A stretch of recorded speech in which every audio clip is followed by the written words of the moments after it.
yang mana Malik Zahir telah meminta Imam Nawawi untuk melakukan fatwa.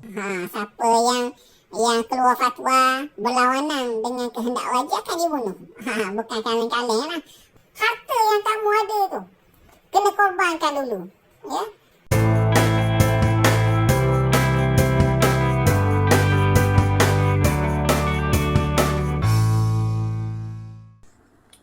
Saya nak baca berkaitan dengan keberanian Imam Nawawi berdepan dengan Raja Az-Zahir, Al-Malik Az-Zahir.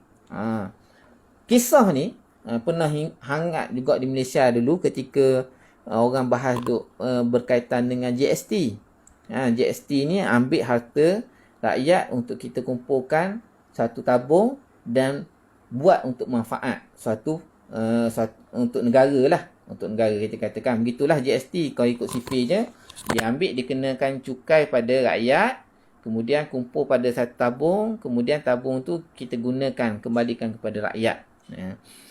Ada kebaikannya, ada satu sudut, tetapi keburukannya ada juga kerana ambil daripada semua orang kena. Kaya, miskin semua kena. Kan? Jadi ada juga yang menggunakan orang yang tidak bersetuju dengan GST ni, dia rujuk kepada kes Imam Nawawi ni, yang mana Malik Zahir telah meminta Imam Nawawi untuk melakukan fatwa, membuat fatwa boleh ambil harta rakyat untuk berhadapan dengan tentera Tatar. Kita tengok. Imam Nawawi merupakan seorang yang tegas dan tidak tunduk kepada kata-kata manusia walaupun manusia itu seorang raja. Ini dapat dibuktikan apabila seorang raja bernama Az-Zahir, Malik Az-Zahir, telah meminta para ulama atau fuqaha Syam, ulama-ulama di negara Syam, di Syriah lah pada waktu itu, untuk mengeluarkan fatwa bagi menyokong kehendak dan tuntutan raja. Selain itu, siapa yang mengingkari arahan ini dan memberi fatwa yang tidak dibolehkan, mereka ini akan dibunuh. Siapa yang keluar fatwa berlawanan dengan kehendak raja akan dibunuh. Bukan kaleng-kaleng lah. Bukan biasa-biasa lah. Maksudnya kalau berlawan dengan raja, mesti ada hukuman yang teruk-teruk. Disebabkan tu kebanyakan ulama pada waktu itu telah menandatangani dan menyokong kehendak Raja Zahir, disebabkan mereka takut akan tindakan yang bakal dikenakan jika menolak, dan sebahagian lagi menyokong dengan rela hati. Jadi ada orang yang digelarkan ulama ni, ada dia sokong gitu je raja. Ada yang terpaksa sokong. Kalau tak sokong mati. Bukan kena gari, kena apa ni, maksudnya kena mati tu. Dia bunuh. Apabila Raja Az-Zahir hendak keluar untuk memerangi Tatar. Kalau nak ikut backgroundnya ialah Malik Az-Zahir ni penguasa pada waktu tu, raja pada waktu tu, nak berperang dengan Tatar. Tatar ni tentera bukan Islam. Kita ni tentera Islam. Kalau kita berfikir sehala je, kita rasa wajar juga ambil duit rakyat, untuk jadi persiapan tentera berperang. Gitulah asalnya.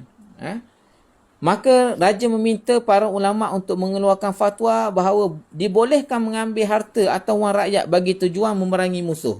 Buat keluar fatwa tu je. Raja minta. Kerana pengaruh ulama sangat besar di kalangan masyarakat. Untuk itu kebanyakan ulama telah menulis fatwa bagi mereka membenarkan tindakan raja tersebut. Dalam masa yang sama, ramai ulama telah dibunuh akibat mengeluarkan fatwa yang bertentangan dengan kehendak raja. Jadi dah ada ulama-ulama yang dibunuh, yang telah dibunuh kerana keluarkan fatwa yang bertentangan dengan raja. Ulama-ulama ni, sebab ada antara sifat ulama ni ialah dia tidak boleh melihat kemungkaran. Ada kemungkaran, dia tegur. Jadi itulah antaranya. Setelah tu raja bertanya, adakah masih berbaki ulama yang belum mengeluarkan fatwa? Mereka menjawab, ada. Dia adalah Syekh Muhyiddin Al-Nawawi. Muhyiddin ni adalah gelaran juga kepada Imam An-Nawawi. Muhyiddin, orang yang menghidupkan agama. Lalu raja meminta Imam Nawawi menulis fatwa dan bersama-sama ulama yang membolehkan untuk mengambil harta dan duit daripada rakyat bagi tujuan perang. Imam Nawawi menolak tuntutan raja tu. Sebab apa? Sebab dia tak bersetuju. Tidak bersetuju. Raja bertanya, apakah yang menghalang kamu daripada mengeluarkan fatwa tersebut? Ya, Imam Nawawi dengan tegas menjawab, setahu aku, kamu ni dulunya seorang rakyat biasa saja. Orang yang biasa saja. Tidak mempunyai harta. Kemudian Allah Subhanahu Wa Taala telah kurniakan kepada kamu, lalu dia angkat kamu sebagai raja.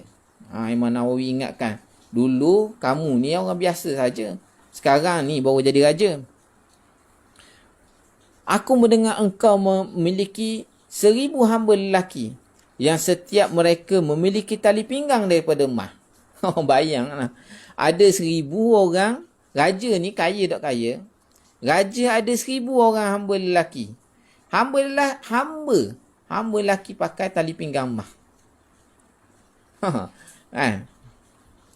Engkau juga ada memiliki 200 hamba perempuan dan setiap daripada mereka memiliki sebekas perhiasan. Nampak tak? Kaya tak kaya raja. Jika engkau belanjakan itu semua hingga hamba-hamba lelakimu hanya memakai tali pinggang kain dan hamba-hamba perempuanmu hanya memakai baju tanpa perhiasan, juga Baitul Mal sudah tiada simpanan wang, harta dan tanah lagi, maka aku akan fatwakan untukmu keharusan mengambil harta rakyat itu. Sesungguhnya yang menolong jihad dan selainnya ialah penyerahan diri kepada Allah Subhanahu Wa Taala. Jadi Imam Nawawi kata, boleh aku nak keluarkan fatwa ambil harta daripada rakyat, tapi dengan syarat harta yang kamu ada tu kena korbankan dulu. Ya, hamba ada. Setiap hamba ada pakai perhiasan. Hamba pakai perhiasan emas. Ya. 100 lelaki, 200 perempuan, semua ada perhiasan emas. Imam Nawawi kata, korbankan yang tu dulu. Leburkan yang tu dulu. Maksudnya, gadaikan yang tu dulu. Dapatkan duit daripada tu. Lepas tu tengok harta Baitul Mal ada tak lagi. Kalau tak ada harta Baitul Mal, tengok ada tak tanah lagi. Sehingga kan tak ada, maksudnya habis cara dah, barulah ambil harta daripada rakyat. Ni orang kata sebab hujahnya bahawa antara hujah tak boleh GST hari tu sebab ambil belaka. Semua rakyat kena lapisan. Rakyat kena, yang miskin kena, yang kaya pun kena. Jadi orang buat hujah ni lah. Disebabkan marah dengan kata-kata dan tindakan Imam An-Nawawi, maka raja membuangnya daripada Damsyik. Jadi Imam Nawawi ni kena buang negeri lah. Apabila ditanya kepada Raja Az-Zahir, sebab apa baginda tidak bunuh Imam Nawawi seperti ulama-ulama lain yang membantah tu, maka baginda menjawab bahawa baginda segan. Segan sangat apabila melihat Imam An-Nawawi. Setelah tu Imam Nawawi telah berpindah ke An-Nawah, tempat asal dia.